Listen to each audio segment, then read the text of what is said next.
To Z mysteries में आप सभी का स्वागत है। आज इस वीडियो में हम पद्मनाभ मंदिर के 7वें दरवाजे के रहस्य को समझने की कोशिश करेंगे और मुझे आशा है कि वीडियो के अंत तक आप इस रहस्य को समझ चुके होंगे। तो शुरू करते हैं। तिरुअनंतपुरम का पद्मनाभ स्वामी मंदिर केरल के प्रसिद्ध धार्मिक स्थलों में से एक है। मंदिर के गर्भगृह में भगवान विष्णु की विशाल मूर्ति विराजमान है, जिसे देखने के लिए हजारों भक्त दूर दूर से यहाँ आते हैं। इस प्रतिमा में भगवान विष्णु शेषनाग पर शयन मुद्रा में विराजमान है। मान्यता है कि तिरुअनंतपुरम नाम भगवान के अनंत नामक नाग के नाम पर ही रखा गया है। यहाँ पर भगवान विष्णु की विश्राम अवस्था को पद्मनाभ कहा जाता है और इस रूप में विराजित भगवान यहाँ पर पद्मनाभ स्वामी के नाम से विख्यात हैं। मंदिर में एक स्वर्ण स्तंभ बना हुआ है जो मंदिर के सौंदर्य को बढ़ाता है। मंदिर के गलियारे में अनेक स्तंभ बनाए गए हैं जिन पर सुंदर नक्काशी की गई है, जो इसकी भव्यता में चार चांद लगा देती है। मंदिर का गोपुरम द्रविड़ शैली में बना हुआ है। पद्मनाभ स्वामी मंदिर दक्षिण भारतीय वास्तुकला का अद्भुत उदाहरण है। मंदिर का परिसर बहुत विशाल है। गोपुरम को कलाकृतियों से सुसज्जित किया गया है। मंदिर के पास ही सरोवर भी है जो पद्म तीर्थ कूलम के नाम से जाना जाता है। मंदिर में प्रवेश के लिए पुरुषों को धोती तथा स्त्रियों को साड़ी पहनना अनिवार्य है। मंदिर में हर वर्ष 2 महत्वपूर्ण उत्सवों का आयोजन किया जाता है, जिनमें से एक मार्च तथा अप्रैल महीने में और दूसरा अक्टूबर तथा नवंबर के महीने में मनाया जाता है। मंदिर के इस उत्सव में लाखों की संख्या में लोग भाग लेने आते हैं।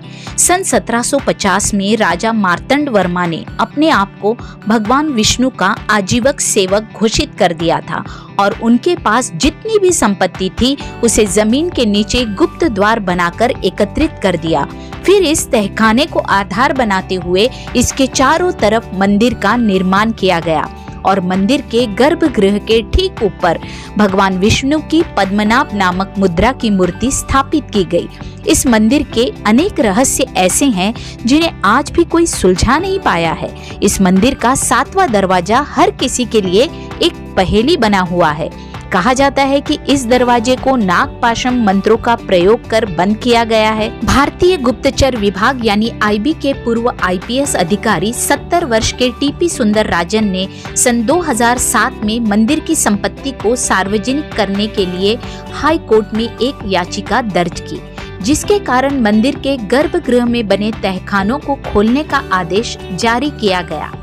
30 जून 2011 को सर्वोच्च न्यायालय के आदेश पर 7 लोगों की समिति बनाई गई। टीपी सुंदरराजन उन 7 सदस्यों की समिति में से एक थे।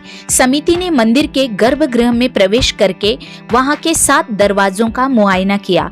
1 महीने बाद मतलब 31 जुलाई 2011 को न्यायालय ने इन दरवाजों को खोलकर संपत्ति का मूल्यांकन करने का आदेश जारी किया।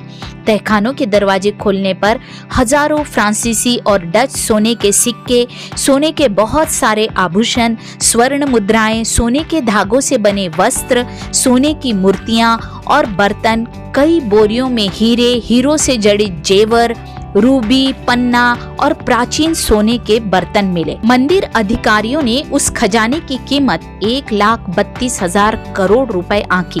इन 7 तहखानों में से एक तहखाना ऐसा भी है जो आज तक रहस्य का विषय बना हुआ है।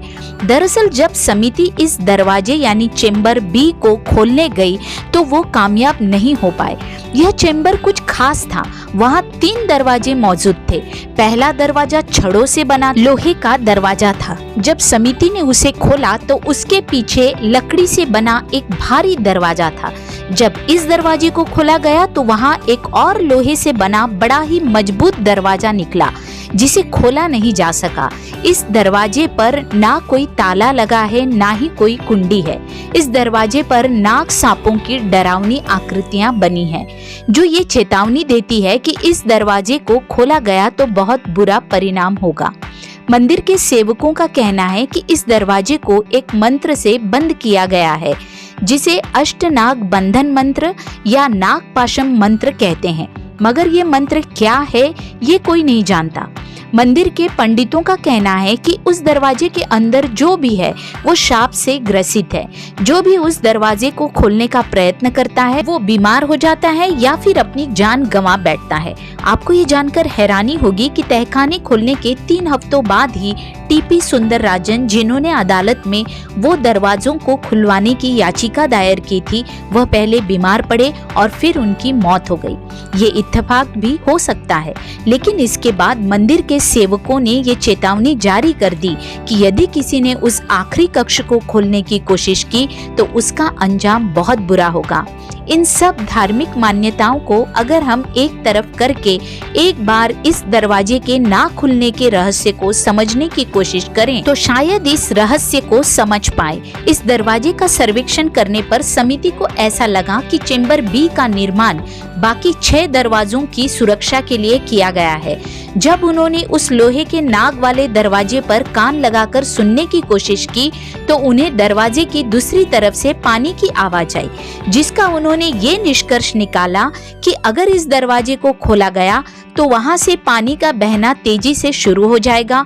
कुछ ही मिनटों में पूरे गर्भगृह में पानी भरने लगेगा, जिससे मंदिर जमीन में धंस सकता है और कुछ ही समय में पूरा मंदिर पानी में डूब सकता है। मंदिर के इतिहासकारों ने बताया कि इस तरह के दरवाजों का निर्माण इसलिए किया गया होगा कि यदि कोई बाहरी व्यक्ति मंदिर पर आक्रमण करके खजाने को हासिल करना चाहे तो इस दरवाजे को खोलकर मंदिर को ध्वस्त किया जा सके और मंदिर का अनमोल खजाना किसी के भी हाथ ना लगे। कुछ लोगों का कहना है कि दरवाजे के पीछे एक रहस्यमयी सांप है जो भगवान विष्णु का सेवक है, जिसे अनंत नाग के नाम से पुकारा जाता है। ये सभी बातें तो लोगों की बनाई मान्यताएं या मनगढ़ंत कहानियां हैं। वास्तव में कोई भी ये नहीं जानता कि उस दरवाजे के पीछे क्या है, लेकिन समिति ने जो निष्कर्ष निकाला है कि उस दरवाजे को खोलने पर मंदिर में पानी का बहाव हो सकता है, यह कारण सबसे सटीक लगता है। आप सबकी क्या राय है कमेंट में जरूर बताइए। आज के लिए इतना ही, मिलते हैं अगले वीडियो में। चैनल को लाइक, शेयर और सब्सक्राइब जरूर कीजिए। आप सभी का बहुत बहुत धन्यवाद।